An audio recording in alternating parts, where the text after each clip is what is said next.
इस वीडियो में class 12th physics की 3rd यूनिट के अंतर्गत पढ़ने वाले हैं धारावाही वृत्तीय कुंडली के केंद्र पर चुंबकीय क्षेत्र की तीव्रता।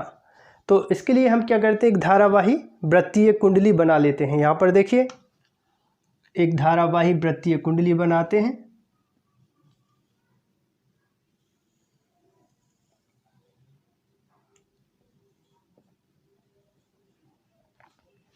देखिए एक ये सीधा तार था, ठीक है, और इस सीधे तार को हमने धारावाही वृत्तीय कुंडली के रूप में मोड़ा है। ठीक है, सीधे तार को क्या किया है, एक वृत्तीय कुंडली बनाया है और इस कुंडली में I विद्युत धारा प्रवाहित हो रही है। धारावाही वृत्तीय कुंडली का केंद्र है O और इस धारावाही वृत्तीय कुंडली की त्रिज्या है R। ठीक है, अब इस धारावाही वृत्तीय कुंडली के केंद्र पर हमें चुंबकीय क्षेत्र की तीव्रता की गणना करनी है। तो इसके लिए हम क्या करते हैं, इस धारावाही वृत्तीय कुंडली को छोटे छोटे से अल्पांशों में विभक्त कर लेते हैं। यहाँ पर यह कुंडली की परिधि आपको जो दिख रही होगी, तो इस कुंडली की परिधि को छोटे छोटे से टुकड़ों में हम बांट लेते हैं। जैसे एक टुकड़ा हो जाएगा AB, BC, CD और ऐसे आगे तक हम इसको छोटे छोटे टुकड़ों में बांट लेते हैं। ठीक है, जैसे पहला टुकड़ा हो जाएगा AB, दूसरा हो जाएगा BC, तीसरा हो जाएगा CD, DE dash dash dash. तो इस पूरी धारावाही वृत्तीय कुंडली को छोटे छोटे से अल्पांशों में हमने विभक्त कर लिया है। इस धारावाही वृत्तीय कुंडली की परिधि को छोटे छोटे से अल्पांशों में इसलिए विभक्त किया है ताकि हम बायो-सेवर्ट के नियम को अप्लाई कर पाएँ। बायो-सेवर्ट के नियम पर हम एक वीडियो बना चुके हैं जिसकी डिस्क्रिप्शन में लिंक है, तो वहाँ से जाके आप बायो-सेवर्ट का नियम देख सकते हैं, या फिर आई बटन पर आप क्लिक कर लीजिए तो वहाँ पर भी आपको बायो-सेवर्ट का नियम मिल जाएगा। अब बायो-सेवर्ट का नियम क्या होता है, यहाँ पर मैं आपको डायरेक्ट सूत्र बता देता हूँ। बायो-सेवर्ट का नियम होता है सूत्र के रूप में dB equal μ0/4π I dl sine theta और अपॉन होता है R²। और चुंबकीय क्षेत्र की तीव्रता का मात्रक होता है टेस्ला। तो यह है बायो-सेवर्ट का नियम। बायो-सेवर्ट के नियम अनुसार किसी धारावाही चालक के एक अल्पांश के कारण, एक छोटे से टुकड़े के कारण चुंबकीय क्षेत्र की तीव्रता की गणना की जा सकती है। ठीक है, यहाँ पर dV का मतलब होता है चुंबकीय क्षेत्र, लेकिन एक अल्पांश के कारण उत्पन्न चुंबकीय क्षेत्र को प्रदर्शित करता है dB। अब जैसे इस सूत्र को इस धारावाही वृत्तीय कुंडली की परिधि को छोटे छोटे से अल्पांशों में बांटा है, तो पहले टुकड़े का नाम क्या है, AB। यदि इस पहले टुकड़े AB के लिए हम बायो-सेवर्ट का नियम लगाएं तब क्या हो जाएगा, देखिए यहाँ पर dB1 इक्वल μ0/4π फिर कितना I। ठीक है, I का मतलब ये है कि वृत्ताकार कुंडली में कितनी धारा प्रवाहित हो रही है, I विद्युत धारा प्रवाहित हो रही है। अब यहाँ पर dl का मतलब होता है अल्पांश, ठीक है, छोटा सा टुकड़ा। तो अब यहाँ पर छोटा सा टुकड़ा क्या है, AB है, तो इस dl की जगह हम लिख देंगे क्या, AB। तो I फिर हो जाएगा AB। इसके बाद क्या है, साइन थीटा, तो यहाँ पर हम लिख देते हैं ये साइन थीटा और अपॉन कितना है, R², तो यहाँ पर लिख दिया R²। अब यहाँ पर देखिए AB जो टुकड़ा है और वृत्ताकार कुंडली की त्रिज्या है, ये परस्पर कैसे हैं, लंबवत है, 90 डिग्री का कोण बन रहा है, देखिए। ठीक है, बात आपको समझ में आ गई। या फिर ऐसे समझ लीजिए कि वृत्त की परिधि पर जो त्रिज्या होती है वो कैसी होती है, लंबवत होती है। तब थीटा की वैल्यू क्या हो जाएगी, तब थीटा इक्वल हो जाएगा 90 डिग्री। देख रहे हैं यहाँ पर थीटा का मान कितना है, 90 डिग्री है।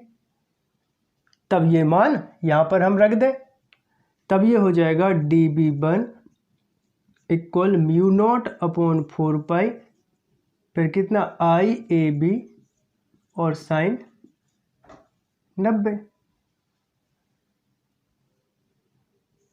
Upon R²। अब साइन 90 का मान कितना होता है? साइन 90 इक्वल होता है 1।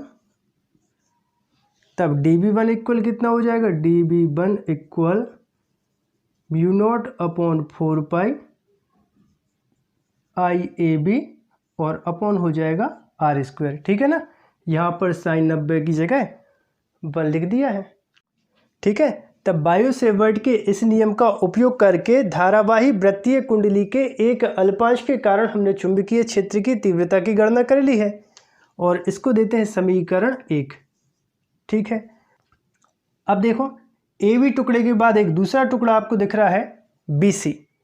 तब अल्पांश BC के कारण केंद्र O पर चुंबकीय क्षेत्र की तीव्रता की बात कर लेते हैं।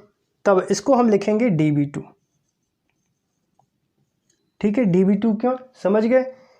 dB का मतलब है अल्पांश के कारण चुंबकीय क्षेत्र की तीव्रता और 2 लगा दिया, मतलब क्या हो जाएगा? दूसरा टुकड़ा की बात हो रही है। तो dB2 इक्वल हो जाएगा mu naught upon 4 pi I और अब मान कितना है?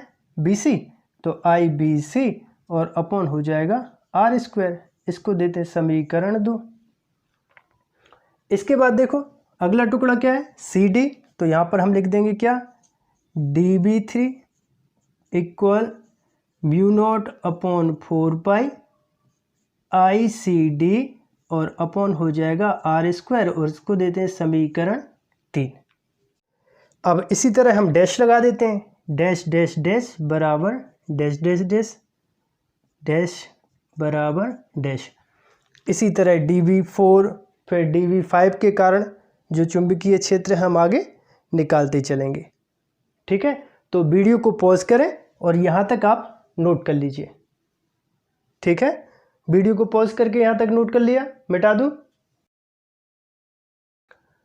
अब यदि सभी अल्पांशों को जोड़ दिया जाए, जो छोटे छोटे से टुकड़े हैं इनको यदि जोड़ दिया जाए तो केंद्र O पर चुंबकीय क्षेत्र की तीव्रता की गणना की जा सकती है। तब इस चुंबकीय क्षेत्र को हम लिखेंगे B।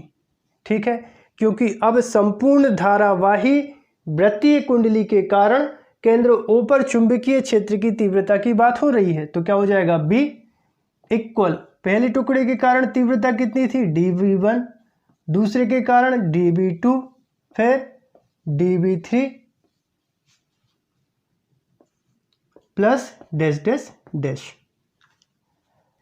अब इसके बाद dB1 का मान लिख देते हैं। तो dB1 का मान ये है, दिख रहा है समीकरण 1 में। तब ये हो जाएगा B इक्वल dB1 का मान कितना है? म्यू नॉट अपॉन 4 पाई फिर कितना IAB और अपॉन R² प्लस dB2।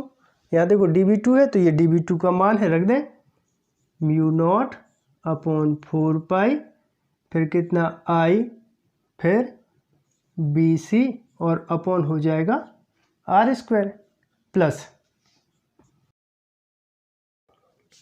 ठीक है, प्लस कितना है? dB3। तो dB3 का मान कितना है? म्यू नॉट अपॉन 4 पाई ICD अपॉन R²। फिर प्लस कितना? Plus dash dash dash. तो इसका मतलब ये है कि सभी अल्पांशों के कारण जो चुंबकीय क्षेत्र है उसको यदि हम जोड़ दें तो धारावाही वृत्तीय कुंडली के केंद्र O पर चुंबकीय क्षेत्र की तीव्रता निकल आएगी। अब इस इक्वेशन से देखिए क्या कॉमन आ रहा है? B इक्वल क्या कॉमन आ रहा है? म्यू नॉट अपॉन 4 पाई फिर कितना I अपॉन R² ब्रैकेट में कितना बचा? AB plus BC plus CD plus dash dash dash. ठीक है ना, इतनी बात क्लियर है। यहाँ पर देखो AB क्या है? धारावाही वृत्तीय कुंडली की परिधि का एक छोटा सा अल्पांश है, ये दूसरा छोटा सा अल्पांश है, ये तीसरा छोटा सा अल्पांश है, ये उससे अगला अल्पांश है। यदि इन सभी अल्पांशों को आपस में जोड़ दिया जाए तो क्या मिलेगा? हमें धारावाही वृत्तीय कुंडली की कुल परिधि मिल जाएगी और वो कितनी होती है? 2πr। तब हम इसको लिख दें B = μ0/4πI/r² और गुणा करके क्या लिख दें? वृत्त की परिधि, क्योंकि धारावाही वृत्तीय कुंडली जो ली है वो हमने कैसी ली है? वृत्ताकार ली है। तो वृत्त की परिधि कितनी होती है? वृत्त की परिधि बराबर कितना होता है? 2πr। तो यहाँ पर हम कितना लिख दें? 2πr। अब यहाँ पर एक r से एक r को कैंसिल कर देते हैं, तब कितना हो जाएगा? B = μ0/4π फिर कितना? 2πI/r। यदि इस वृत्ताकार कुंडली में तार के फेरों की संख्या n हो, ठीक है, जो वृत्ताकार कुंडली होती है उसमें तांबे के तार लिपटे होते हैं, तो यदि उन फेरों की संख्या, तार के फेरों की संख्या n हो, यदि फेरों की संख्या n हो तो क्या हो जाएगा? B = μ0/4π फिर 2πNI। ठीक है, यहाँ पर n का मतलब क्या है? तांबे के फेरों की संख्या, वो कितनी है? n। ठीक है, तो पाई के साथ n और आ जाता है 2πNI और अपॉन r। और चुंबकीय क्षेत्र की तीव्रता का मात्रक क्या होता है? टेस्ला। तो यह धारावाही वृत्ताकार कुंडली के केंद्र पर चुंबकीय क्षेत्र की तीव्रता का सूत्र है। इसको और आगे लिख सकते, देखो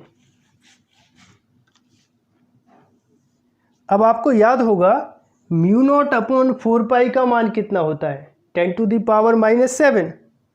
ठीक है, μ0/4π इक्वल होता है 10⁻⁻⁷। बायो सेवर्ट के नियम में मैंने ये बात बताई है कि μ0/4π इक्वल होता है 10⁻⁷। वो मान यहाँ पर रख दें, तब धारावाही वृत्ताकार कुंडली का जो सूत्र हो जाएगा चुंबकीय क्षेत्र का, B = 10⁻⁷ फिर 2πNI और अपॉन r और चुंबकीय क्षेत्र की तीव्रता का मात्रक टेस्ला। ये सूत्र हो जाएगा। एक सूत्र और बन सकता है यहीं पे, देखो पाई से पाई कैंसिल हो जाएगा, 2 बन जाए 2, 2 2 जा 4। तब नया सूत्र क्या बन जाएगा? B =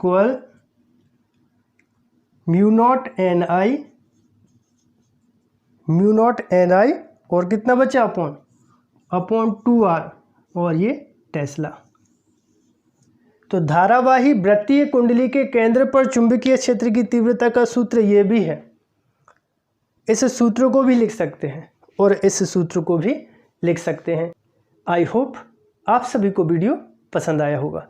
यदि आप सभी को वीडियो पसंद आया हो तो आपके अपने चैनल श्रीधर क्लासेस को आप सब्सक्राइब कीजिए, वीडियो को लाइक कीजिए और वीडियो को अपने दोस्तों के साथ ज़रूर शेयर कीजिए। मिलते हैं अगले वीडियो में एक नए टॉपिक के साथ।